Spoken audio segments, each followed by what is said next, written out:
Hey, how's it going, everybody? Tim here, the Frugal Travel Guru, back with another video. And in today's video, I wanted to talk about what to expect on a long Amtrak train trip. If you're thinking about taking a trip on Greyhound, maybe one that's 24, 48 hours, or 3 days. I couldn't think of what 24 times 3 was. If you're thinking about taking a long Amtrak train trip, but you've never been on one, might wonder what to expect. So wanted to make this video. The longest Amtrak train trip I did was, I think, last year, and it was 3 days. 3 days and a couple hours. I went from Dallas, Fort Worth to Chicago to Washington, D.C. To Orlando. I was in Dallas and I needed to get to Orlando, and that's the route I ended up having to take up, over, and down. So it ended up taking like 3 days, but it was actually my first time on Greyhound, on Amtrak. So it was cool. I loved it. It was just 3 days of basically just seeing the sights for me. But anyway, let's take it from the beginning. So first thing I always do when I get to the Amtrak station is I go to the ticket counter and I get a paper printout of my ticket. Now, I know once you buy your ticket, they'll send you an email and it'll have the mobile scan thing. If you want to use that, cool. I'm old school. I was born in the 70s. I like a paper ticket. So I usually go get that. And then I also ask, hey, do you know when my train on time? You know where it's going to be leaving from? I just like to touch base with actual human about my train. So that's another reason I get the ticket printed out. I typically don't ride with checked bags on Amtrak, but if you do, that's the time when you can ask, where do I check my bags in, blah, blah, blah. When I find out what track my train's going to be leaving from, it kind of varies at different stations, the procedure then. Some places you can go right down there to the track, even if it's an hour before your train gets there and wait. Other places you have to stay inside the station. They'll walk you down there when the train comes.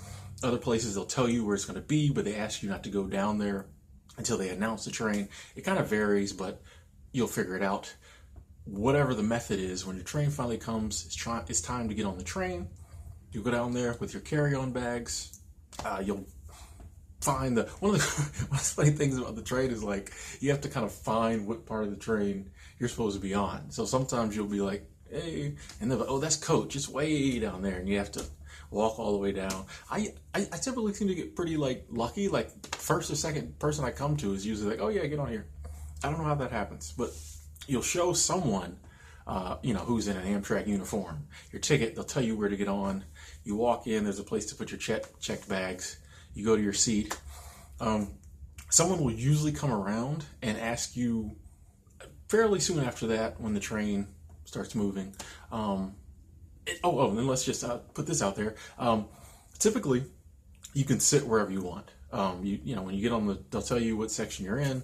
You can sit wherever you want when you get there. I have seen it, though, where they assign seats. I've seen this happen. I wasn't happy about it, but I don't know why this particular train, this particular line, they gave you a piece of paper with your seat number and letter on it. So it can go either way. But typically, you just go up there and kind of sit wherever you want within that section. If you're in coach, if you're in business, I'm sure they assign you your roomettes and your sleepers and all that, but typically you can sit wherever you want. And if you have just sat down wherever you want, someone will come around and ask you where you're going, and they'll write down on a sheet of paper, a little slip of paper, like the abbreviation of where you're going, and they'll put it above your seat so that they know, say if you're getting off in Chicago, they know if it's nighttime or whatever, to let you know this is Chicago. Soon after that, the conductor comes around and will scan your ticket. Another reason I like to get a paper ticket, because I ain't trying to have to go through my phone and find and give it to him and he touching my. Here's my paper ticket, scan it, boom, back in my pocket. And after that, you're pretty much set. Like it's you're in your seat. Seats are, as I mentioned in other videos, the seats are bigger than the industry standard when it comes to transportation, bigger than plane seats, bigger than bus seats. They got a tray that comes down. They got a leg rest that comes up. You can curl up, throw you a blanket over yourself, a jacket, a pillow if you brought one. Listen to a little music. They got plugs to charge your phone. If no one sits next to you, you can curl up in both seats and just be out. Out. Now, one of the big things people always ask about is about food. Like, okay, I'm gonna be on this train 2 days. How am I gonna eat? Well, the cool thing is they have a dining car, and you can. They serve 3 meals a day, and you can go in there and sign up for a reservation. They'll call you. You go in there, you sit down. You have to sit with other people. You won't have your own table unless there's 4 of you, I think. But you go in there, you sit down, you eat. It's pretty pricey, so you gonna pay a large pretty penny for it. But they make it sound like they have good meals. But if that's not the option you want to do, which I never do, they have a cafe car on most trains, and it's kind of like a small little convenience store. You just go, typically they're downstairs. You go downstairs, and they have chips and soda and beer. Yes, they have beer on the train. Microwavable burgers and a bunch of other little, like, kind of easy to eat foods, water, coffee, things like that. Once again, you're gonna pay a pretty penny for it. I think I had a beer and a hamburger, a cheeseburger. It was like $14. So yeah, trust me, my 3-day Amtrak trip, I blew through some money. But I was just like one of those zones where, like, I was just enjoying myself so much, man. I was just eating. I was spending some money. It's pricey, so you might want to bring your own food. Eat it, because you can bring your own food and eat it at your seat or whatever. That's definitely an option. I kind of recommend that, because you're going to pay a pretty penny on the train. Another important thing is the bathrooms. Bathrooms are typically downstairs, neat. There's usually 2 or 3 of them. Never really seen them dirty, and they're open 24/7. Whenever you need to go down there, hopefully there'll be one open. You go in there and handle your business in clean, quiet privacy. So another cool thing about a long Greyhound bus trip, I make so many videos about Greyhound that I just automatically say Greyhound when I'm making these videos. If I miss one, sorry, I mean Amtrak. Another thing about Amtrak, there's an observation car that is open 24/7. So you can go in there, sit, stare out the window, enjoy the scenery anytime you want. And that's like a godsend on a long trip, because you don't want to have to sit in your seat the whole time, especially if someone sits next to you and they're sleeping or snoring or they got bad churn. Churn is children. Get up, go sit in the observation car, have some fun. I've gone in there and sat for hours in the evening, and just that was my seat for all intents and purposes for a while. Okay, you're on this trip, you're sitting in your seat, you're sleeping, and there's an attendant on the car who will typically come around at every stop and say, hey, and tell the people who stop it is, this is your stop. Or they usually beforehand, they'll come around and say, hey, next stop Chicago, next stop whatever. Sometimes they may not get to you, but they'll usually announce it over the PA. Hey, about 30 minutes we're going to be in so-and-so, 45 minutes we'll be here. So they do a good job of letting you know when your stop's going to be, but still you need to listen for it. At night, I think from 10 to 6 are quiet hours. They dim the lights. They don't make announcements on the radio. The dining car is closed. The cafe car is closed. Not a lot going on, but sometimes there are still stops during those times. And so someone will come around usually then, and they'll check the paper above you, and they'll let you know, hey, your stop's coming up in 30 minutes. Important thing to remember is the Amtrak doesn't always stop. I mean, they stop, but they don't stop 20 minutes at every stop. Sometimes it's 5 minutes, if that. They stop. If you're getting off, get off, they go. So this isn't the time to be yeah, I'm gonna wake up when I get to my stop and I'm gonna, piddle around with my bags. Nah, you best be getting to it, or you're gonna have to. This could be a long walk back from the next station. Anyway, if you are on a long trip, chances are you're gonna have to switch trains at some point in your trip, and this is probably gonna be at a major station, and you're gonna have probably a little layover. The cool thing about layovers on Amtrak is all the ones I've had have been at big stations. They've been cool stations. They've been in cool parts of town where I felt very safe. So, I got off the train, I got something to eat, I took pictures of these beautiful stations, I walked around inside the station a little bit, bathrooms there, immaculate again, the lobbies were huge, and then went outside and walked around. Like in Chicago, I was in downtown Chicago, went to the Sears Tower, took pictures. I think I went and got me some Subway or something to eat, and just walked around downtown. It wasn't bad downtown Chicago. It was like business downtown Chicago, and it was like the middle of the day. So I came back, hopped on my next train.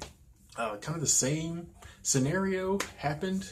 My next layover was in Washington, D.C., same thing.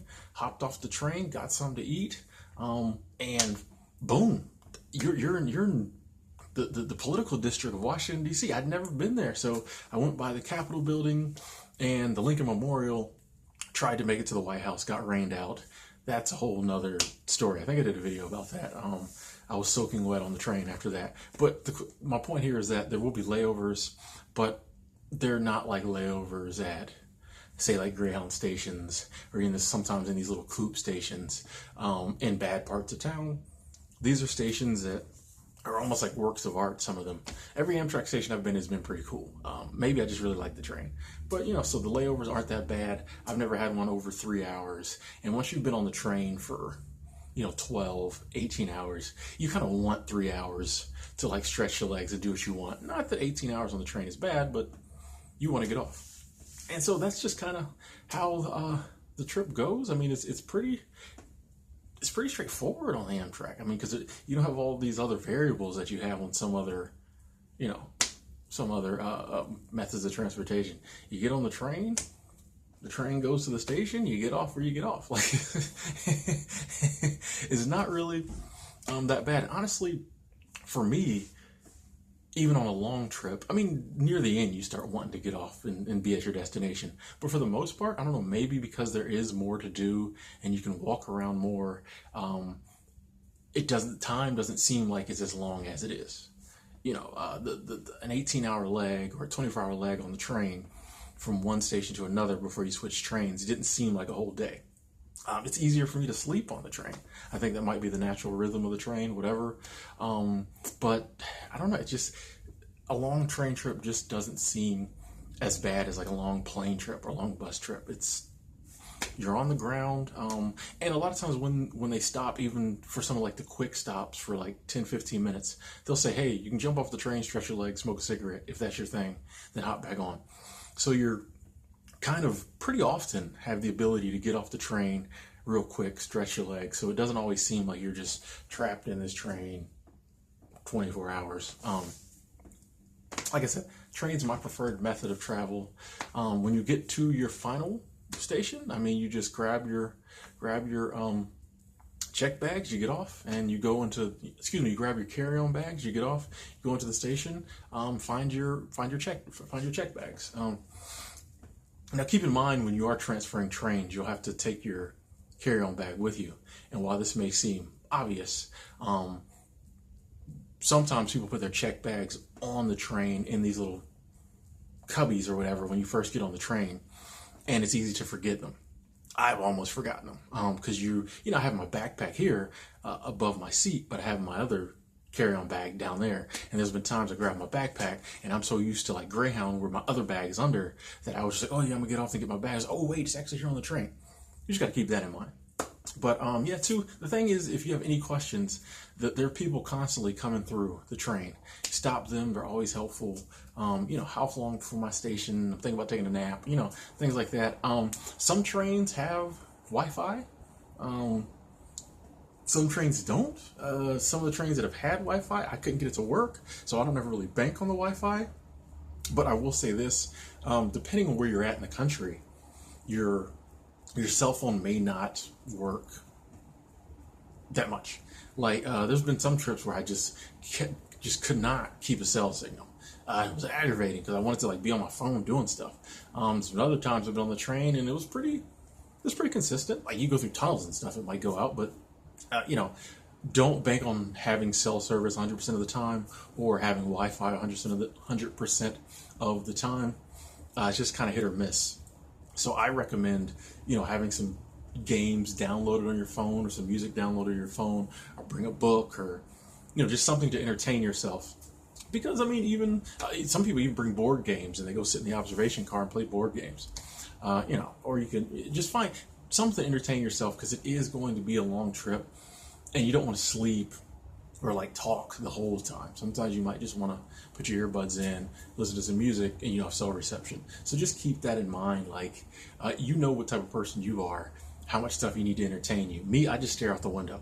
It's like the Travel Channel out the window right there in real life. Like, just stare out the window. You see some really cool sights on the Amtrak train. Some sights you might not ever see because there's some places where only the trains go. No cars come through there. Only people like walking or like the train ever like sees the sights from certain places. So that's always cool. So that was just my thoughts on what to expect on a long Amtrak train trip. If I missed anything, ask it in the comment box below. Hit me up on social media. If you have anything you'd like to add, because there's a lot of you out there who've traveled on Amtrak way more than me. And you're sitting there going, Tim, how could you leave out the so-and-so? Put that down there. People do read the comments and pick up on that. I see it all the time. So thanks for watching. If you haven't subscribed to this channel and you want to, go ahead. If you don't, thanks. I'm good either way. Feel free to hit me up on social media. I'll talk to you later.